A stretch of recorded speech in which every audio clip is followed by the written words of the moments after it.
Hi உறவுகளே, எல்லோரும் எப்படி இருக்கீங்க? நல்லா இருக்கிறீங்களா? நல்லா இருக்கணும், நான் நல்லா இருக்கிறேன். என்ன மாதிரி எப்படி போகுது வேலையெல்லாம்?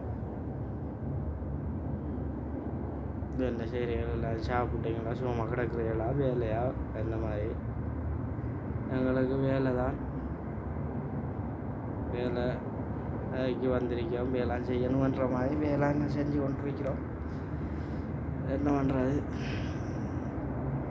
என்னென்னா, எனக்கு ஒரு யோசனை ஒன்று போகுது. இங்கேருந்து ஊருக்கு போகிறோம், ஊருக்கு போய்த்து நிற்கிறோம், திருப்பி இங்கே வாரோம், திருப்பி ஊருக்கு போகிறோம். இப்படியே வந்து வந்து பெய்த்து இருந்தால் நம்மளோட வாழ்க்கை எங்கே போகுது, எதை நோக்கி போகுமான்ற ஒரு யோசனை உண்டாருக்கு.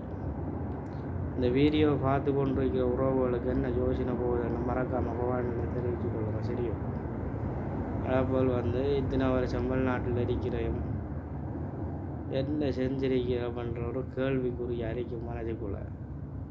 என்ன மாதிரி எத்தனை பேர் இப்படி புலம்பி கொண்டிருக்கிறீங்கன்றதையும் பார்ப்போம். நீங்கள் வெளிநாட்டுக்கு என்னென்ன செஞ்சிருக்கிறீங்க, இது வரைக்கும் என்னென்ன செஞ்சு கொண்டிருக்கிறீங்க என்றதை மறக்காமல் கமாண்டில் சொல்லுங்கள், கேட்போம். ஏன்னா இந்த வெளிநாட்டு கால் எடுத்து வச்சா வாழ்நாள் ஃபுல்லாக வெளிநாடுன்றது தெளிவாக நம்மளில் விளங்குது. நானும் நேரத்தோட 2 வருஷம் இருந்துட்டு போவோம்ட்டு வந்தேன். பேருக்கு உறவுகள் சரியாக மாதிரி பேருவேன். 2 வருஷம் இருந்துட்டு போகலாம்னு தான் நினச்சிட்டு வந்தேன். ஆனால் 2 வருஷம் பல வருஷங்கள் ஆயிடுச்சு. இன்னும் இந்த வெளிநாட்டு வாழ்க்கை நிற்கல. இப்படியே வெளிநாட்டு வாழ்க்கை போயிட்டு இருந்தால் நம்மளோட வாழ்க்கை எங்கே போய் முடியும், எப்படி வரும் என்றதெல்லாம் ஒரு கேள்விக்குறியாக இன்றைக்கு ஓடிக்கொண்டிருக்குது. இது ஒரு ஆதங்கமும் ஒரு புலம்பல் மாதிரி இருக்குது. இப்படி எத்தனை உறவுகள் இப்படி நீங்கள் கஷ்டப்பட்டு கொண்டிருக்கிறீங்கன்றதை சொல்லுங்கள். அன்பாக கேட்டுக்கொள்கிறேன். வரக்குள்ளே முடியலாம் அப்படி இன்றைக்கு பாருங்கள், மொட்டை விழுந்து வைத்து போக்குள்ள ஒரு முடியும் இல்லாமல் ஃபுல்லாக பழிச்சு போட்டு தான் போகணும் போல. முடிவெட்டுற பிரச்சனை ஊரில் வர நினைக்கிறேன்.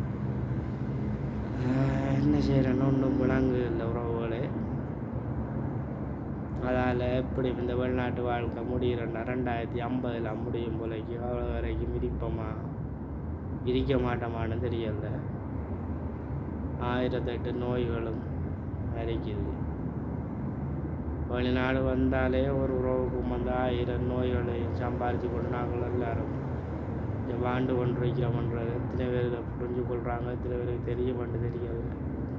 சரி உறவுகளை, இந்த காணொளி பிடிச்சிருந்தால் லைக் பண்ணுங்கள், ஷேர் பண்ணுங்கள், கமெண்ட் பண்ணுங்கள், மறக்காமல் சப்போர்ட் பண்ணுங்கள். பாய்.